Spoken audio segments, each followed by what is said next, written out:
Hey friends, we want to acknowledge this episode was recorded before the devastating fires that are currently burning in Southern California and specifically Los Angeles, where we're based. The Kinda Dating team is grateful to be safe and out of harm's way, but many of our friends have lost their homes. We hope you consider donating to help their recovery. We have a link in the description of this episode. Thank you for your support, and thank you to all the firefighters and first responders saving LA as we speak. Stay safe out there, and despite what's happening, enjoy this episode. It's really a great one. Hey guys, thanks for listening to Kinda Dating, the comedy dating podcast where influential guests and I break down the dating world and try to figure out why the fuck do we all have commitment issues? Today's topic is the fear of rejection. Let's do this.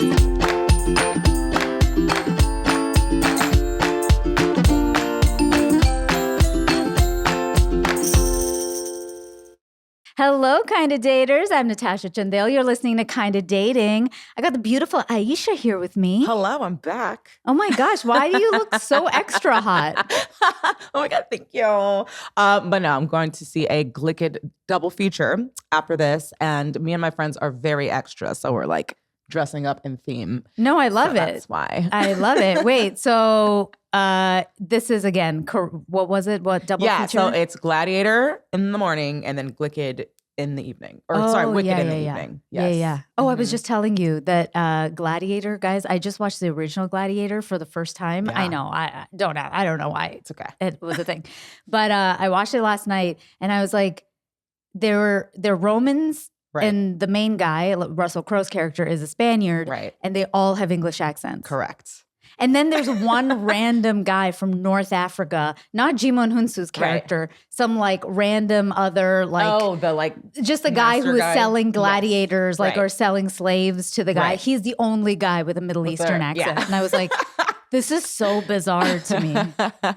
Welcome to Western media. Yes. Yeah. And thankfully they didn't make Jimon Hunsu. Correct. He also used his real accent. I was just like, this is insane. I know. But like every fantasy world, everybody's British all the old time. School period piece. What's up? Anything that's like not of this world or old is British for some reason. I don't know why. And I'm always like, even in Star Wars or Lord of the Rings, any of these things, I'm like, listen, of all the if we're going to alien worlds, why can people not sound different? Right. It's so bizarre. Yeah. How's your week been? It's been good. It went pretty quick. Had a couple birthday celebrations yesterday. Ooh. Went to a show. Actually, no, birthday celebration Friday. Went to a show yesterday. So yeah, I've just been. You've been out and about. I've been so outside. I'm like so tired talking to you and all the stuff you keep doing outside. I know. I'm just like, oh, she's out again. I'm back, remember honey. that life. I'm back.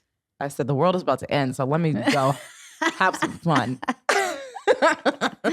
I love it. I'm going to live vicariously through you.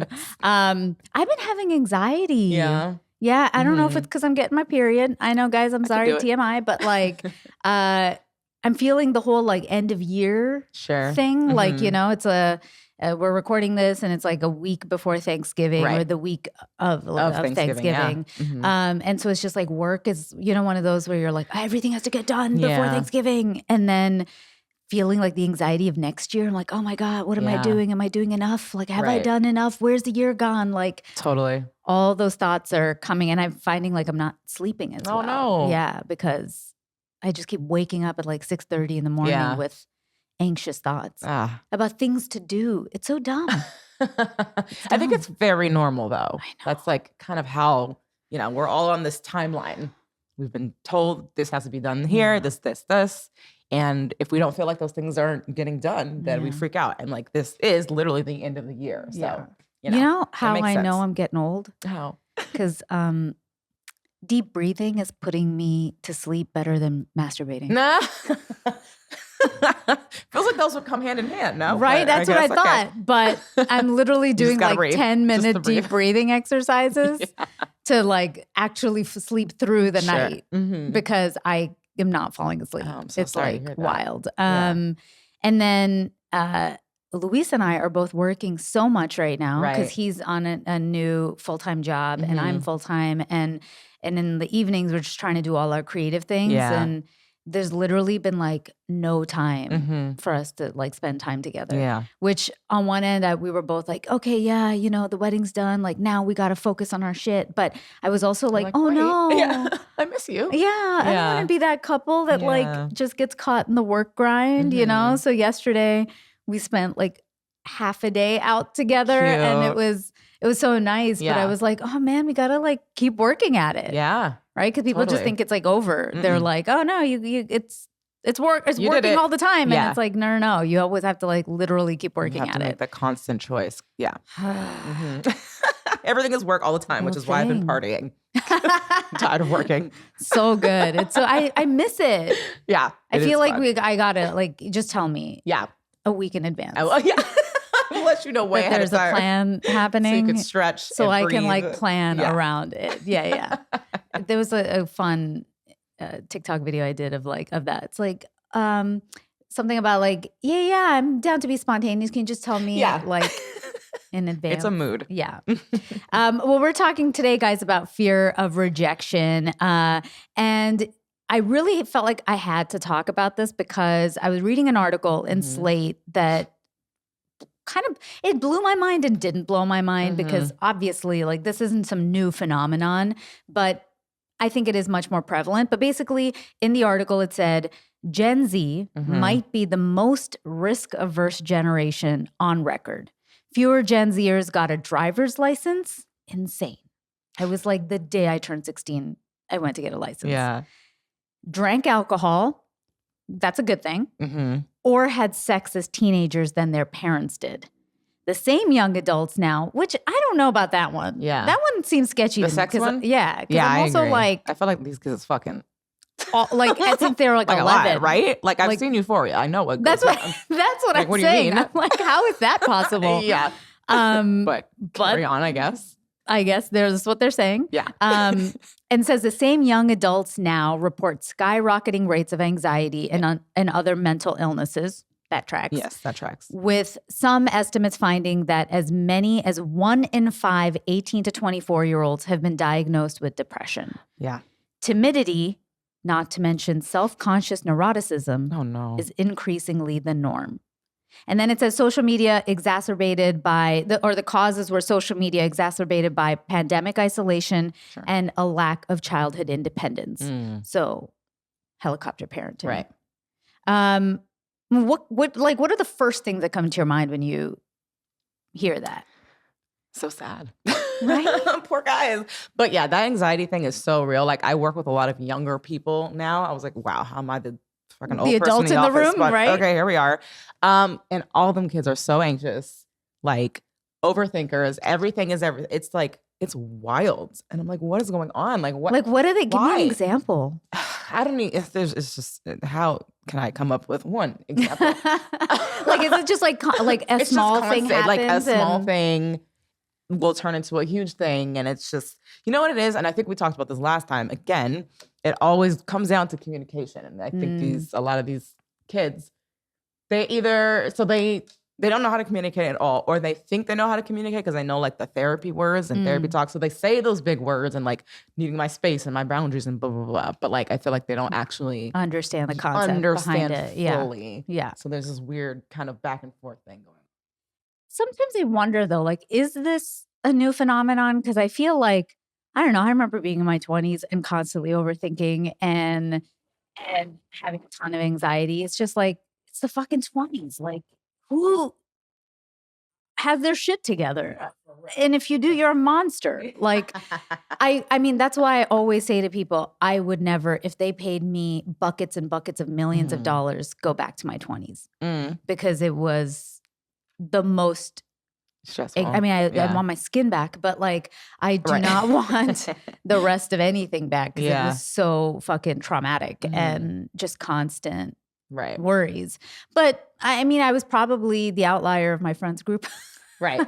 I might have been like, what, a current Gen Zer. Yeah.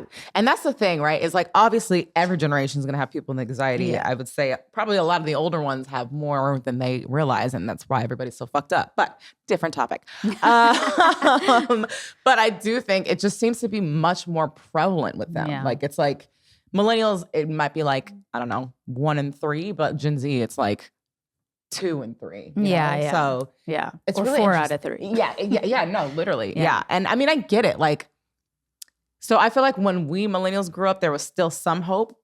Obviously, we've gone through a lot of things that have completely changed that. But Gen Z, I feel like there was never really hope. Like, it's just been bad the whole time. We had a little bit of good, which is why I think millennials are still nostalgic, because we go back to that to sort of calm ourselves. But I don't know that Gen Z really has that to go back to. It's just all doom and gloom. Yeah. You know? No, for sure. And it also made me sad when I read it, because it didn't feel new. At the same time, it felt new. That I was like, oh man, like risk averse in the sense like you're literally not experiencing basic life things, like again, getting a driver's license because you're scared of an accident, and again, drinking I think is a good thing. Yeah, it's fine. If you're not drinking, it's better for you. You have plenty of time if you do want to take that up. But like the idea that you're not engaging in life, it makes me sad, because I go like, oh, you're so scared of experiencing anything bad. Right. Because it's probably really overwhelming. Yes. So let's start with like, what is fear of rejection? They say it's a persistent and irrational fear of being excluded. So in dating, it's like the anxiety or apprehension of being turned down or not being liked by a potential romantic partner. Right. And the thing is, like, I mean, have you felt this? I have definitely felt this. Oh, for sure. Absolutely. And so that's like an important place to start, because it's like you're not alone in feeling that you're not a weirdo. Yeah. It's okay. Like it happens to all of us. And I think it can happen in different phases in life, right? Like I'm much better about it now in a relationship sense, but I struggle with it in work. So in career settings, I'm always like a perfectionist about putting myself out there, because, oh, what if people don't like my stuff? Yeah. Or what if somebody says anything negative? Yeah. And so just so you guys know, like that fear of rejection can be in like multiple areas in your life, or you get a hold in one and another side struggles. So like that's also really normal. But have you ever thought, or like for you, how did your kind of, anytime you had like a fear of rejection manifest in a relationship? Like, did you do anything to? I think when we're talking about being in an actual relationship, that's kind of where you never even got in it. No, I know. I was like, nope, we're not doing this. No, I'm just kidding. But I think you were in a long one. No, I was in a very long one. And part of something that I do that I know and found that I needed to work on because of that relationship is if it is something that I feel like, if I'm like, oh, I don't like something that my partner is doing, but I'm afraid to tell them because I'm afraid it's going to become a problem. So I do things like either just don't say anything or like try to find a way around it to solve it, which isn't, really the best thing to do at all. You should just voice what's going on, and whatever happens. Yeah. But yeah, when it comes to a relationship, it's funny because we're opposites. Like I'm fine in my career. I'm like, reject me, fine, whatever. I know I'm the shit. But when it comes to relationships, I'm like, oh no, like me, please. It's so funny that like people are just so like we all have our thing. Yeah, totally. So yeah, it has definitely manifested in almost like a people pleasing.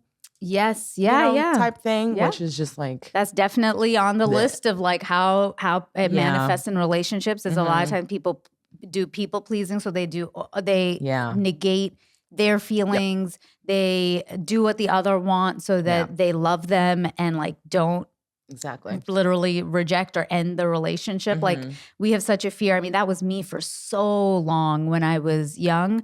I never told people how I felt. And so I would, the way I would do it, I think I've mentioned this before, is like something would bother me.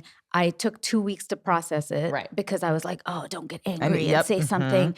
So then I would process it. But then 2 weeks has passed and like the problem isn't relevant. But then I would bring it up and then I would bring it up like a joke. And the other person was like, what the fuck? Like, I didn't even know this was a problem, And that was like constant for me because I just didn't want, I was like, if I say something the wrong way or whatever, like I want to nag. They're gonna end a relationship. And another way that people do it, and I think which is what's happening in these relationships, is people are not engaging at all. Right. They're just like, I'm going to completely avoid because what is the point? It's going to end badly. Yeah. Relationships don't work. Right. Love doesn't exist. This shit is too hard. Right. Fuck it. Yep. Altogether. And then another way, which I'm sure we've all had those people, which is they push you away. Right. Right? The people who become like assholes or unavailable, emotionally, physically, whatever, finding faults in somebody where you're just like, nitpicking. Yeah, exactly. Which, listen, I've also done, you know, I've been that person where like I had a problem in the relationship, but I didn't know how to say it. So I picked on every fucking little tiny, the ick, you know? The ick. Where I was just like, this tiny little stupid thing. Yep. I ended a relationship once, guys, because I said I didn't like the way his posture was in a picture. In a picture? That's a wrap. I was like, this does not look manly. See, that's a whole other situation right there. And I just used it as an excuse to be like, no. Bye. Cold-blooded. But another way that people manifest kind of the fear of rejection is clinginess. So being over. And needy. Yes. So it's just too much. They're just like, I don't want you to reject me. Love me more. Anxious attachment, right? Yes. Guys, all this attachment theory shit, right? It's real. What do you think is the root cause, though, of like fear of rejection? Of rejection? I think people just don't want to be hurt. No, you know what I think it is? I think a lot of people aren't necessarily 100% confident in themselves. And then the rejection is proof that they're not whatever the thing is that they feel like they're not.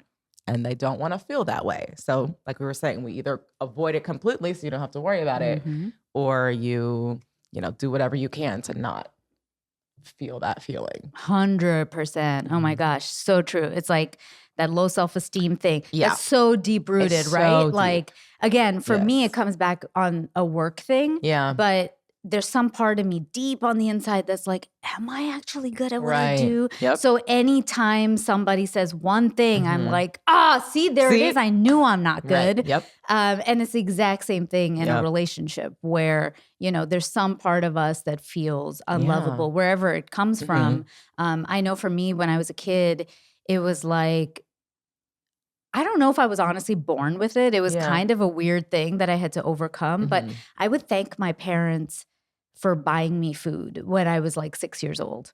And my family would be like, what's your fucking problem? Like, that's our job to do this. And my brother had no qualms. Like, he would literally walk in and be like, I want this, I want this, I want this. And me, I was just like, I mean, if you think it's okay, like, do you think I could maybe try to get, like all these like skirting around ways, right? To ask for what I wanted, right? And there was some deep rooted thing that my parents didn't love me. You know what I mean? Yeah. And it was like, if I did anything wrong, right, or I asked for too much, right. And so I was like overly loving. And I was like, hey, thank you so much for this. Thanks. Right. And they were like, no, this is what we have to do. I'm like, no, but did you have to do this? You didn't really have that. And it's such a weird, deep feeling that you have, but it can be overcome because now I don't feel that shit at all. Now I'm like, bitch, you better be brought me here. What the thing, fuck? I mean, it was the first thing was like for the wedding. Like I had never taken any money from my parents, and they still didn't pay. Like in an Indian wedding, they would pay for the whole thing. We didn't do that. But they gave a little bit, and it was the first time I was like, no. Yeah. And my friends were like, you fucking idiot, take it. And I was like, all right, you're right. This is their duty. I was like, take the money. Yeah, totally. But it's so deep rooted. It is. And it comes into like how we feel about ourselves. Yep. And also what you said is like really important. It's like the way when somebody like rejects us as a partner. Yeah. It feels like they're rejecting us as a human being. As a whole human, my whole self. Yes. And when somebody rejects us as a human, I feel like a part of us feels erased. Like we're not lovable. Worthy. Yeah. We shouldn't be here. Right. It feels diminishing. Yeah. And that feeling of like diminishment is the worst feeling anybody can have, right? And we've all gone through it. And that's that idea of like when a good relationship happens, you feel safety, right? There's no part of it that makes you feel diminished. Right. But when you feel diminished, it's like, oh, it's such a deep wound. Yeah. And we hurts. Don't want to handle that or deal with it. And so we just don't avoid altogether. It's rough though. It is. And it's like, I do think though that there are ways to overcome this for sure. I would love to know. Yeah, right? I mean, what have you done in the past? Like, what did you do when you were kind of... Yeah, in those moods or modes. I think a lot of it is the hindsight that I had and like just, rethinking over things and talking myself off the ledge and, hyping myself up. Really, a lot of that. Positive affirmations in the mirror. Literally. You're like, I'm the best. I'm the best. Yeah, I had to like treat myself how I would treat my friends because I'd be like, girl, like this happened and because it needed to happen because this person wasn't your person anyways. So I basically had to put that into my own mindset when, I would get rejected and be like, okay, well, this happened because this happened. It's got nothing to do with you as a whole human being. This is just, the puzzle pieces just don't fit. Yes. And you just have to keep saying that until you believe it. It's true though. It's true. I know. Yeah, it is true. You have to like, the whole thing with affirmations and stuff in general, which seems stupid, but they're not, is like you have to keep saying it over and over until you start believing it. But yeah, like I think that's like such a good thing to do is like talk to yourself the way you would talk to a friend. Like if a friend came to you and said the exact same problem, right? What would you tell them? And most likely you're not the problem, I mean, sometimes we are the problem.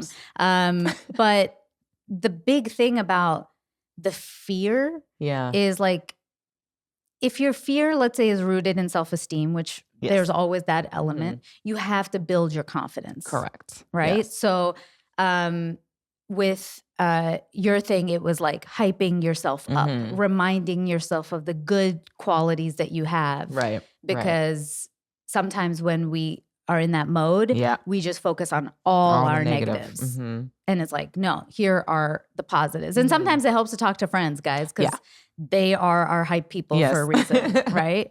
I mean, it's interesting, this one, because when I was researching it, it was like, people also say exposure therapy, which is kind of this like old school way of walk towards the things that you fear. So you're scared of getting rejected, where a lot of guys, I was gonna say, oh my God, they won't go. Okay, you and I. Wait, were you there? Yeah, it was Kimmy's birthday. Her last one, because I wasn't there. The last one. Oh my gosh, I have the worst memory in the world.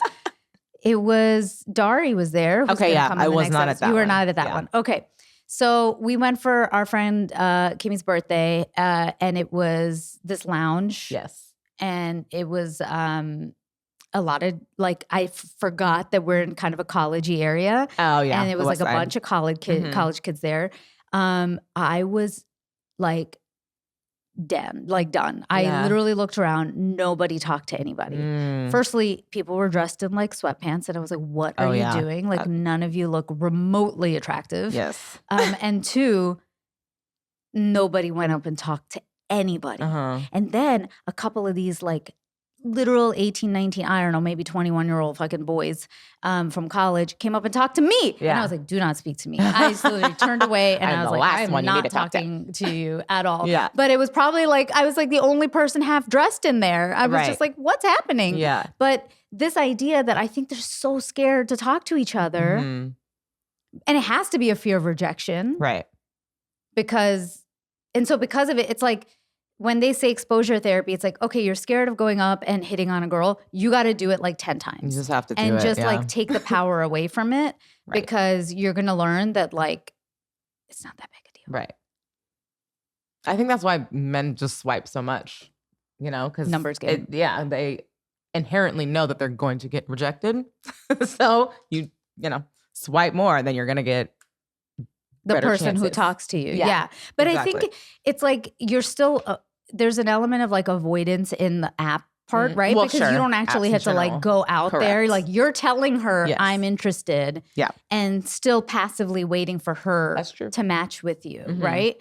And I think there's something about like being an active person in your own life, which is, listen, I've had some of the coolest, fun experiences because somebody randomly talked to me. Yeah. You know, I remember I met some guy I dated in an elevator of a parking lot at Disney when I didn't work there. I happened to go there for like a random screening. Yeah. No, I went there to literally have lunch with a friend. Nice. And walked out, and this person did not work at Disney or anything, was also there for a meeting. Happenstance. Yeah, and like literally in the elevator, and I was like, oh my gosh. Yeah. It was Spain 1. Do you remember Spain 1? Oh, I remember Spain 1. Yeah. Oh, yeah. So Spain 1 was that person where I just met somebody in an elevator, but this person randomly started talking to me. And it was one floor. Yeah. One floor. You made an impression that, quick. Yeah. And then I was like, there's something really interesting about this Mm-hmm. person. And obviously they were a good looking person. And I was like, okay. Yeah.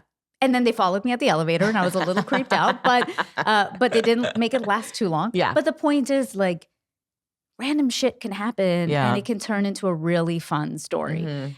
On the other end, if you are, because like I think part of, if we tell guys like, okay, you got to be more active, I do think we can tell women to like be a little more compassionate. Yeah. In how we turn guys down.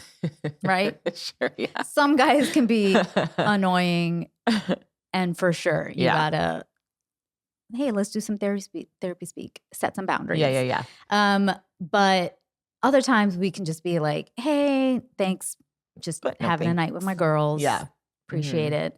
And like not be like brutal to their, for sure. because people are still We're all human, humans, guys. at the end of the day. It's like we got to just be gentler with each other. And I think if we knew that the other person wasn't going to be a monster to us, we might put ourselves out there a bit more. But I do think some people are vicious. Oh, for sure. There's definitely vicious people out there. Girls, be less. I mean, that's a defense mechanism, you know, in of itself. So it's true.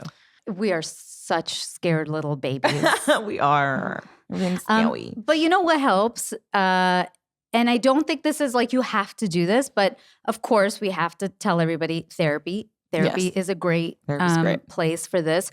But part of what, like, okay, the biggest thing that I realized when I was reading this article and just listening to people constantly telling me that people aren't engaging anymore, it actually tells me something deeper, which is that people don't feel they have the tools to cope. And I think that is the key.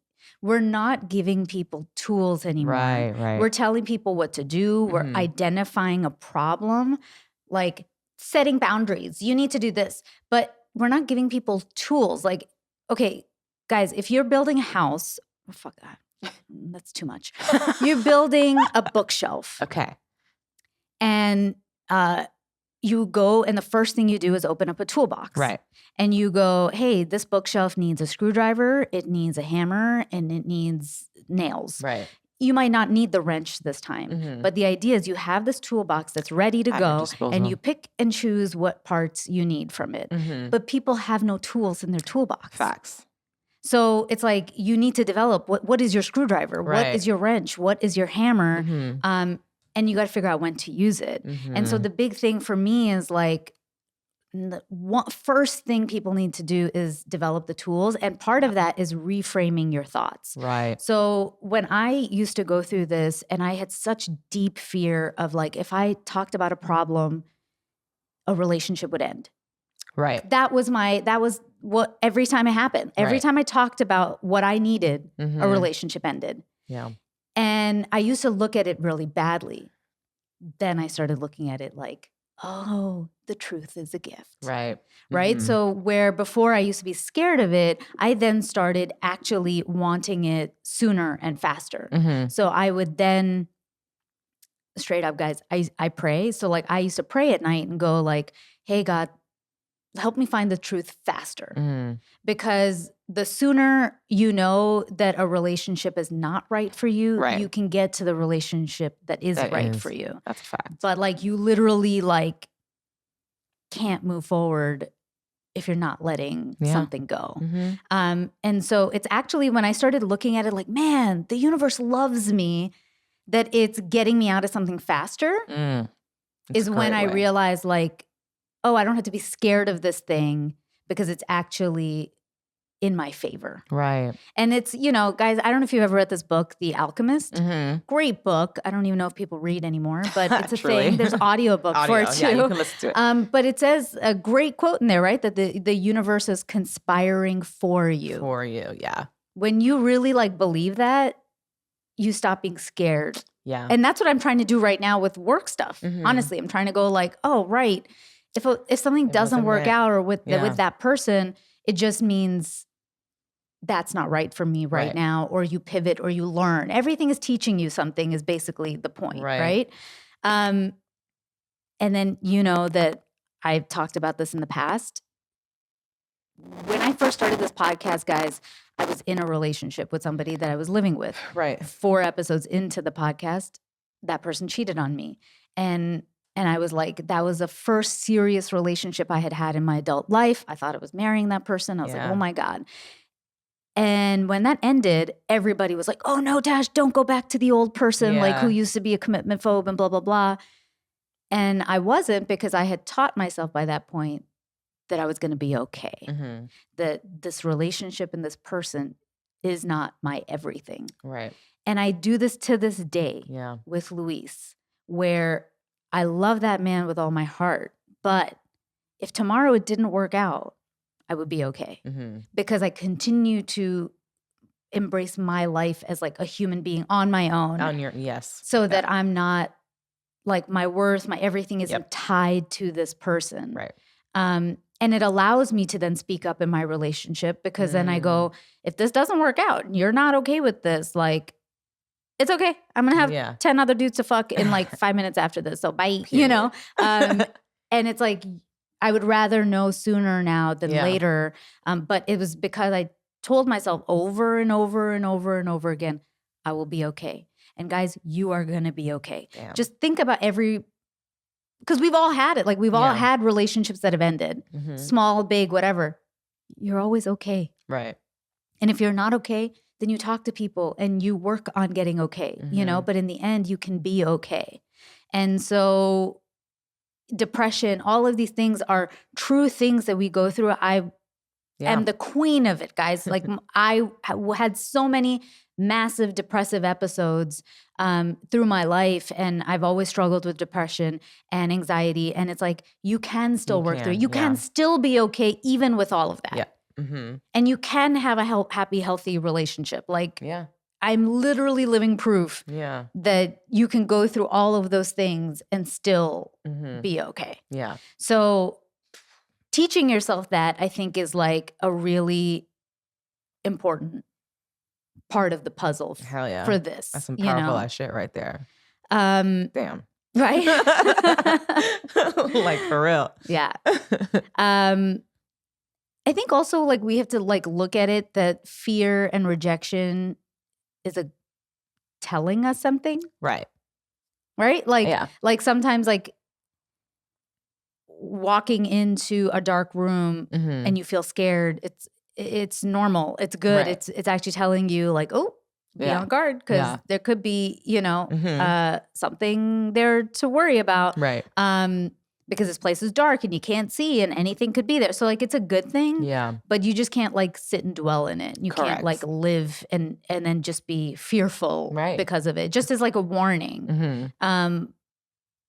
But that's why it's like when you move in a relationship, I think people, they overwhelm themselves in the beginning, because it's like, oh, a relationship has to go from 0 to 1,000. And if it goes to 1,000, you have no room to like look around in the dark and go like, what's that over there? Because you're moving too fast. Yeah. And it's like, but if you just go like pace yourself and go slow, you can like have your eyes adjust and go like, oh, okay, that's just a plant. All right, I don't have to fear that. I could go that way. And then, oh shit, there's a monster, run the other direction. You know?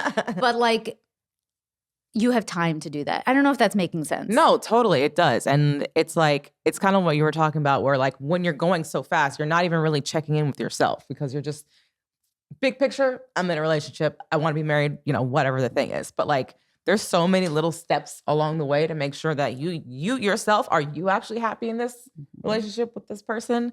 So yeah, when you take your time and you look in the dark, you see those shadows. Is that a shadow I like? Maybe not so much. That one I do like, So it's super important to have that strong sense of self to be able to do that and navigate through these things. Yeah, and like to just take it like part of it is like introspection, guys. Yeah.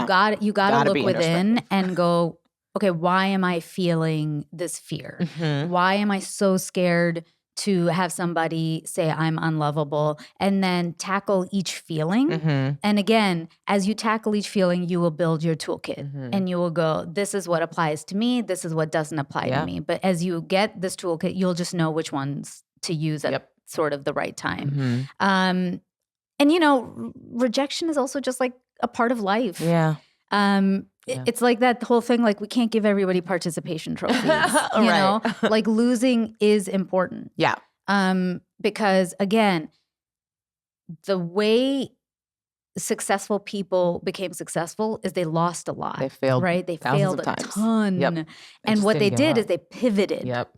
And that's again, the toolkit, pivot. Like, this isn't working. I'm going to try this other way. They didn't just go like, boom, I'm just leaving this all together. Sometimes it is that. Yeah. That's the pivot is, hey, you know what? This isn't working. I got to try this other thing. Yeah.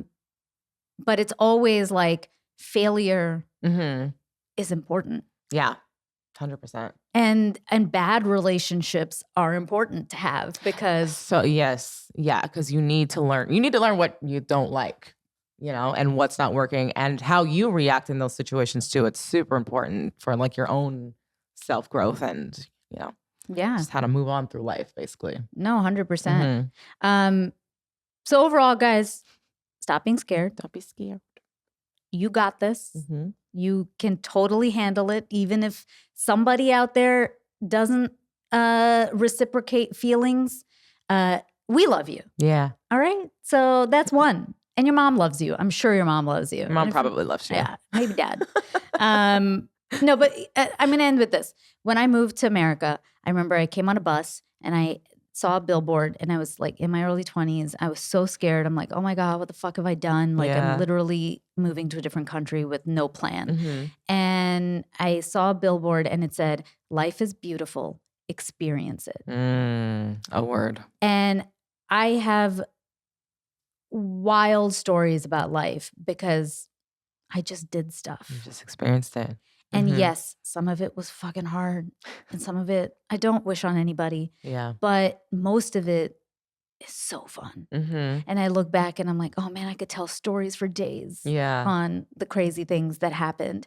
And as you look back when you grow older in life, you're like, oh, that's a life well lived. Yeah. It's not a life well lived because, oh, you had a perfect life. And because you were safe. Yeah, exactly. It was that you were like, oh man, that crazy shit we did, And you'll laugh about it, I promise. Like I look back at myself. Oh, somebody's at the door. That's Dari. We're going to get the door, guys. But, we look back at life and you remember like that stuff. Right. You remember the fun things. And I look back at myself 5 years ago and I laugh at who I was. Because it's just growth. And that's what's fun, guys. So experience it. Life is beautiful. Experience it. Yeah. This shit's weird. Just be weird with it. Yeah. Whatever. Yeah. Well, guys, we love you. Okay, and Dari's just like, I'm gonna ring all the doorbells. I'm gonna. We have a new guest. I like it. We're just gonna keep rolling with this being completely candid now. Friends, we really hope you enjoyed this episode. Please remember to tag this podcast wherever you get it. Like us on social media. We're at Kinda Dating across the board, and tell a friend. We always love to have more listeners. Aisha, where are you at? I am at Aisha Says Dance across the board. I am at Natasha Chandel on Instagram, Natasha.Chandel on TikTok. Friends, I know it seems tough out there, but just try. Till next time.